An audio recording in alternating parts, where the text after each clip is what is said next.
Hello दोस्तों, स्वागत है आपका हमारे YouTube चैनल पर जिसका नाम है स्टडी विद अंजलि श्रीवास्तव। मैं अंजलि श्रीवास्तव आपका हमारे ऑनलाइन प्लेटफॉर्म पर बहुत बहुत स्वागत करती हूँ। दोस्तों, हम इसके पिछले वीडियो में DSSS Delhi subordinate service selection board और यूपी टेट, सी टेट और सुपर टेट के कुछ महत्वपूर्ण प्रश्नों को हल कर रहे थे। तो इसी क्रम में हम आगे बढ़ते हैं और देखते हैं कि हम इन प्रश्नों को कैसे सरल तरीके से हल कर सकते हैं और एग्जाम पेपर में अच्छे नंबर हासिल कर सकते हैं। तो दोस्तों शुरू करते हैं। हमारे सामने प्रश्न इस प्रकार से है कि 15, 21 और 45 का चतुर्थांश पाती है। 15, 21 और 45 का चतुर्थांश पाती है। लोग इसके लिए सूत्र याद करते हैं कि हम कैसे इसको निकालेंगे। तो हम इसका सूत्र है, वैसे इसका सूत्र क्या है, b × c / a। चतुर्थांशपाती जब निकालते हैं तो इसका सूत्र है b × c / a है।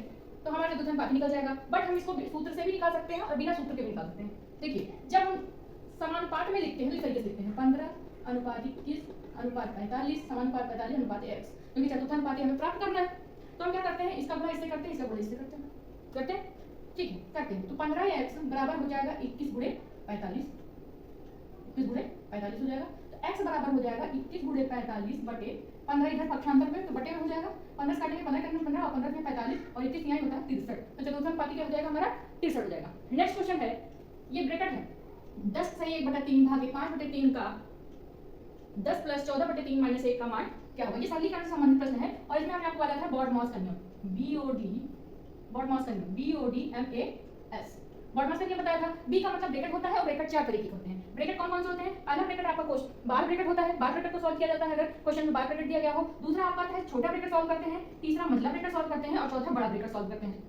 सवाल में सबसे पहले बार ब्रैकेट, फिर छोटा ब्रैकेट, फिर मंझला ब्रैकेट, फिर बार ब्रैकेट सॉल्व करते हैं। उसके बाद ओ का मतलब क्या होता है, ओ का मतलब होता है ऑफ, और ऑफ का मतलब होता है सवाल में कहीं का, की या के प्रश्न लिखा हो जिसका मतलब ऑफ होता है। ठीक है। डी से मतलब क्या है, डिवीजन यानी भाग देंगे। एम से मतलब क्या है, मल्टीप्लिकेशन यानी गुणा करेंगे। ए से मतलब क्या है, एडिशन, एडिशन का मतलब क्या है, जोड़ेंगे। और एस से मतलब होता है सब्ट्रैक्शन, मतलब घटाएंगे। ठीक है, कोई दिक्कत, मतलब सबसे पहले हम ब्रैकेट को सॉल्व करेंगे। ब्रैकेट में सबसे पहले हम बार ब्रैकेट, छोटा ब्रैकेट, मंझला ब्रैकेट, बड़ा ब्रैकेट। उसके बाद ऑफ का मतलब का, प्रश्न में कहीं का, की, के या ऑफ लिखा हो तो उसको सॉल्व करेंगे। उसके बाद हम भाग करेंगे, फिर गुणा करेंगे, फिर जोड़ेंगे और फिर घटाएंगे। यही होता है बॉडमॉस का नियम। तो हम इस बॉडमॉस के नियम से सरलीकरण के प्रश्न को सॉल्व करेंगे। देखिए कैसे सॉल्व करते हैं। क्या कहीं प्रश्न में ब्रैकेट बना हुआ है, यस, दो जगह ब्रैकेट बना हुआ है। एक ये बड़ा ब्रैकेट है और एक ये छोटा ब्रैकेट है। यहाँ पर छोटा ब्रैकेट है, एक ये बड़ा ब्रैकेट है, एक ये छोटा ब्रैकेट है। तो सबसे पहले हम किसको सॉल्व करेंगे, छोटे ब्रैकेट को सॉल्व करेंगे। छोटे ब्रैकेट में लिखा है 10 + 14/3 - 1 लिखा है। तो सबसे पहले छोटे ब्रैकेट को सॉल्व कर लेते हैं। देखिए 10 में से 1 घटाओ आएगा 9, 9 + 14/3। ठीक है, 3 का इससे गुणा करोगे, 3 का 27, 27 में 14 जोड़ोगे तो आएगा 41/3। तो ये हमारा छोटा ब्रैकेट क्या हो गया, सॉल्व हो गया। तब हम इसको इस तरीके से, ये मिश्र भिन्न में है, इसको हम साधारण भिन्न में चेंज करेंगे। 10 या 30, 30 × 31 तो हो जाएगा ये 31/3 भागे 5/3। अब हमने जो है इसको तो सॉल्व कर लिया हुआ। अब हम क्या सॉल्व करेंगे, ब्रैकेट सॉल्व करने के बाद जो है हम का सॉल्व करेंगे, ऑफ को सॉल्व करेंगे। इसको सॉल्व करने के लिए अभी बड़ा ब्रैकेट इसलिए नहीं सॉल्व करेंगे, जैसे हमने बताया बड़ा ब्रैकेट तो क्यों सॉल्व, क्योंकि इस पूरे बड़े ब्रैकेट में पूरी सवाल है। जब हमारी पूरी सवाल सॉल्व हो जाएगी तो ब्रैकेट वाला सॉल्व हो जाएगा। ब्रैकेट के अंदर ही पूरी सवाल है, इसलिए हमने ब्रैकेट को, ये छोटे ब्रैकेट को सॉल्व करने के बाद ऑफ को सॉल्व किया। क्योंकि अगर पूरा ब्रैकेट ही सॉल्व कर लेंगे तो पूरा ब्रैकेट सॉल्व करने का मतलब पूरी सवाल सॉल्व करना। ठीक है। ऑफ का मतलब क्या होता है, गुणा होता है। का मतलब क्या होता है, गुणा होता है। गुणा करेंगे फिर 41/3 लिख देंगे। क्या इसको लिखने में कोई दिक्कत है, नहीं। उसके बाद फिर देखिए यहाँ पर आ जाएगा 31/3 भागे 5/3। अब आप सोचेंगे कि पहले गुणा क्यों कर रहे हैं, भाग करने कर लेना चाहिए था, क्योंकि पहले भाग करेंगे उसके बाद गुणा करेंगे। लेकिन इस तरह से नहीं करना है, पहले हम का को सॉल्व करेंगे, इसलिए हम पहले क्या करेंगे, गुणा करेंगे। 5/3 में 41/3 से क्या करेंगे, गुणा कर देंगे। तो गुणा कर लीजिए, गुणा करके डायरेक्ट लिख देते हैं। यहाँ पर देखिए, यहाँ पर 3 तरीक का 9 हो जाएगा नीचे, और ये जाएगा 4 × 5 × 12 और 5 × 4 = 20। ठीक है। उसके आगे में इसको सॉल्व करेंगे, यहाँ पर लिख देते हैं बराबर 31/3, क्योंकि भाग का निशान लगा है तो गुणा का निशान रखेगा और संख्या क्या हो जाएगी, पलट जाएगी तो हो जाएगा 9/205 बराबर 3 से काटेंगे, 3 × 9 3, 3 त्रिक का 9 और इसका गुणा करेंगे 3 × 9 3 और 3 त्रिक का 9 और 205। तो यही हमारा क्या हो जाएगा, आंसर हो जाएगा।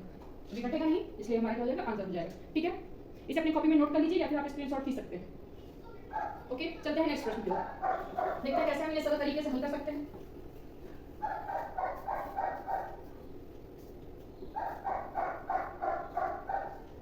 चलिए, एक प्रश्न हमारे पास इस प्रकार से है, 3/4 और 7/20 तथा 5 का लासा बताओ।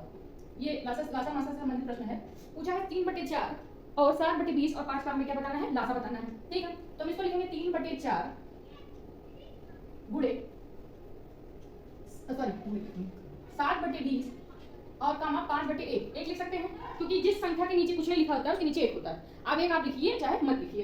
ठीक है, तो हम क्या करते हैं, जब संख्या बटे में दी रहती है तो अंश का हम क्या ले लेते हैं, लासा ले लेते हैं, और हरों का क्या लेते हैं, मासा ले लेते हैं। इसी प्रकार से जब अगर भिन्नों का मासा पूछे तो अंश का हम क्या लेंगे, मासा ले लेंगे, और हरों का क्या ले लेंगे, लासा ले लेंगे। इसी प्रकार से जब लासा पूछा है तो हम क्या करेंगे, अंशों का क्या लेंगे, अंशों का लेंगे लासा, और हरों का क्या लेंगे, हरों का लेंगे मासा।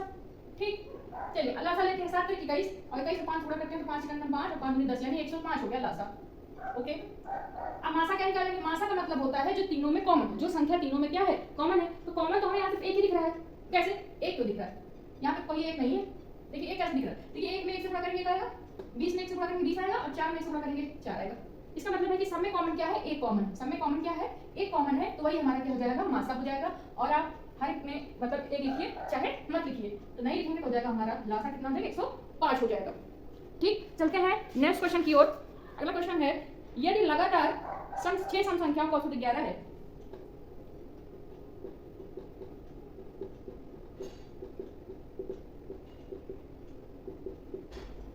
औसत 11 है, तो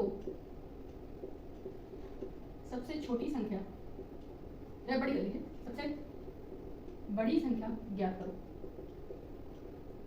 ठीक है, 6 लगातार सम संख्याओं का औसत 11 है, तो सबसे बड़ी संख्या है। तो हमने आपको बताया था औसत का दूसरा नाम माध्य होता है, और औसत हमेशा बीच की संख्या होती है, और इसे संख्याओं के योग में से संख्या का भाग देने पर पता लगता है कि माध्य क्या है। ठीक है, माध्य पूछे, औसत पूछे, बात एक ही है। ठीक है, औसत 11 है, औसत हमेशा क्या होती है, बीच की संख्या होती है, तो इसका मतलब बीच का नंबर हमारा 11 हो गया। ओके, अब 6 लगातार सम संख्याएं हैं, 6 लगातार सम संख्याएं हैं, तो 3 लाइन इधर खींचेंगे और 3 लाइन इधर खींचेंगे, क्योंकि बीच में हमें रखना है, 3 इधर हो गए 3 इधर। तो 11 से बड़ी क्या हो जाएगी सम संख्या 12, 12 से बड़ी 14, और 14 से बड़ी 16। ठीक है, 11 से कम हो जाएगी 10, 10 से छोटी 8, और 8 से छोटी 6। तो पूछा है सबसे बड़ी संख्या क्या होगी, तो सबसे बड़ी संख्या क्या हो जाएगी, 16, 16 हो जाएगी हमारी सबसे बड़ी संख्या।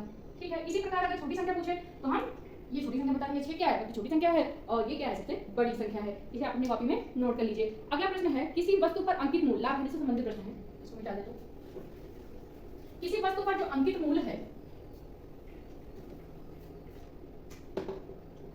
किसी वस्तु पर अंकित मूल मतलब मार्केट प्राइस, मतलब बाजार मूल्य, मतलब विज्ञापन मूल्य, बताया मैंने आपको सारा कुछ। इसके कितने कितने नाम हैं, 2500 रुपए। किसी वस्तु का अंकित मूल्य 2500 रुपए, किसी वस्तु का अंकित मूल्य 2500 रुपए है, इस पर क्रमशः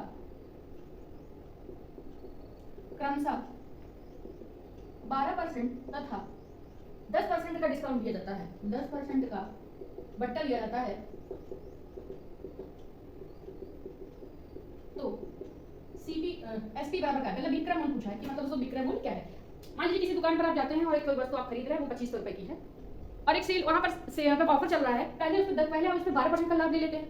जब 12% का लाभ ले लेते हैं, तब जो उसका दाम बचता है, उस दाम पर फिर उसे 10% का भी लाभ दिया जाता है।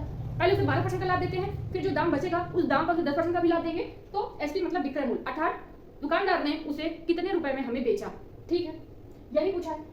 चलिए, अंकित मूल्य हो जाएगा हमारा 2500। ठीक, 2500 हो गया, 12% की छूट दे रहा है, इसका मतलब हमको कितने में देगा, 88 में देगा गुड़े, फिर 10% की छूट दे रहा है, यानी हमें कितने में देगा, 90 में देगा। अब हमें विक्रय मूल्य निकालना है, तो कैसे निकालेंगे, देखिए बहुत ही सरल है। इसको काट दीजिए, 0 0 काट दीजिए, और 25 काटिए, 25 से करना 25, 25 चौका 100, 4 कट गया, 4 से इसको काटिए, 4 दूनी 8, 4 दूनी 8, गुणा कर लीजिए, 9 दूनी 18 का 8 से लगा 1, 9 दूनी 18 1 19, और 1 जीरो लगा दीजिए, कितना रुपए हमारा हो जाएगा, विक्रय मूल्य हो जाएगा। इतने रुपए में वो जो है वस्तु को बेचेगा। नेक्स्ट सवाल है, u अनुपात v बराबर हो जाएगा 4:7 तथा v अनुपात w बराबर है 9:7 हो तो w का मान क्या है, w का मान क्या है। इस प्रश्न को भी लेकर के बहुत सारा कंफ्यूजन हो जाता है, तो इस कंफ्यूजन को आज आप दूर कर लीजिए। चलिए देखिए, कंफ्यूजन को आप जल्द से जल्द दूर कर लीजिए। देखिए प्रश्न क्या है, यदि u v का मान ये है और v w का मान ये है, तो w का मान क्या होगा, बहुत सरल। देखिए u लिखिए, v लिखिए, w लिखिए। ठीक है, u का मान 4 7 है, इसका मान 9 7 है। ठीक, ऐसे लिख देंगे। इसका गुणा इससे करते हैं, इसका गुणा इससे करते हैं, और इसका गुणा इससे करते हैं, तो 9 चौक 36 अनुपात 9 7 63 अनुपात 7 7 49। ठीक है, 36 है, 63 है और 49 है। अब 7 से बड़ी 63 कट रहा है, लेकिन 49 जो है कट रहा है, लेकिन 36 नहीं कटेगा। 7 के पाठ में 36 आता है नहीं आता, 7 से 35 होता है। ठीक है, तो यहाँ पे जो 36 है, 63 49 है, तो w का मान पूछ रहा है, मतलब 49 का मान पूछ रहा है। ठीक है, क्या मान पूछ रहा है, 49 का मान पूछ रहा है। तो देखिए 36 का मान जो है वो कितने के बराबर है, अब बताइए। अब इसमें एक सवाल सॉल्व दिया है, u बराबर दे दिया है, u बराबर 72 दिया, ठीक है, u बराबर 72 है, तो w का मान बताना है। u बराबर आपको 72 दे दिया है, ठीक, तो u का मान यहाँ अनुपात में, मतलब 36a का मान जो है 36a बराबर 72 के है, a बराबर कितने हो जाएगा 36 गुना 72 यानी 2 के, तो यहाँ पर 49 का मान बताना है। 49a का मान हो जाएगा 49 गुणे 2, क्योंकि a का मान 2 है, 49 गुना कितना 98 होता है, इसका मान क्या हो जाएगा 98 हो जाएगा, ठीक है। चलिए चलते हैं नेक्स्ट क्वेश्चन पे।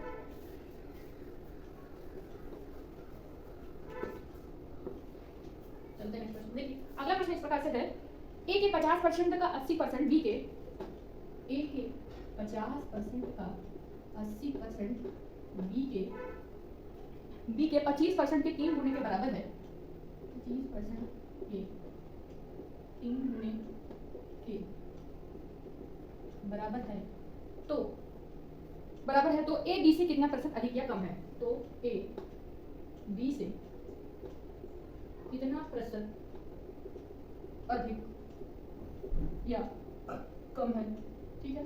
ये प्रश्न हमारे पास है कि a के 50% का 80%, b के 25% के 3 गुने के बराबर है, तो a b से कितना % कम है। तो जैसे जैसे प्रश्न में लिखा वैसे लिखते चले जाएंगे। देखिए a के का मतलब गुणा 50% मतलब 50/100, फिर लिखा है का लिखा है का का मतलब गुणा 80% मतलब 80/100 बराबर b के का मतलब गुणा 25% के 3 गुने के बराबर, बराबर लिखा पहले वाली बराबर। अब हमको काटेंगे, कैसे काटेंगे देखिए ऐसे काटेंगे, 25 से करना 25, 25 चौका 100, 50 से करना 50, 50 दूनी 100, ठीक है, 0 से 0 काट दिए, 2 से काटेंगे 2 चौका 8 और 2 पंचे 10, ठीक, 2 से काटेंगे 2 करना 2, 2 दूनी 4, कट गया जितना कटना था। अब a यहाँ है, b इनके परिवार के लगते हैं, इनके परिवार के b हैं, तो कहेंगे भैया हमारी तरफ आओ, आ गए अपने परिवार बटे में आएंगे, क्योंकि गुड़ा गुड़ा में तो हो जाएगा 75 के बटे में जाएगा। फिर उसके बाद देखिए 4/3 अपनी जगह लिखा हुआ है, इसमें कोई चीज नहीं है।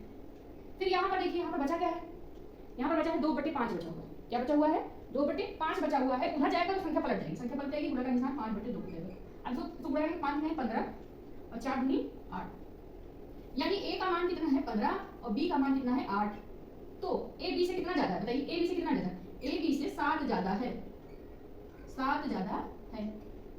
अब परसेंट पूछा है कितने % ज्यादा है, ठीक, तो 7 ज्यादा है। हमने आपको बताया जिसके साथ का या से जुड़ा उसको नीचे रखेंगे, का और से किसके साथ जुड़ा है b के साथ जुड़ा है, तो b को नीचे रखिए, 8 गुणे 100 बराबर 7 गुणा करेंगे 700/8, इसको हम भाग देंगे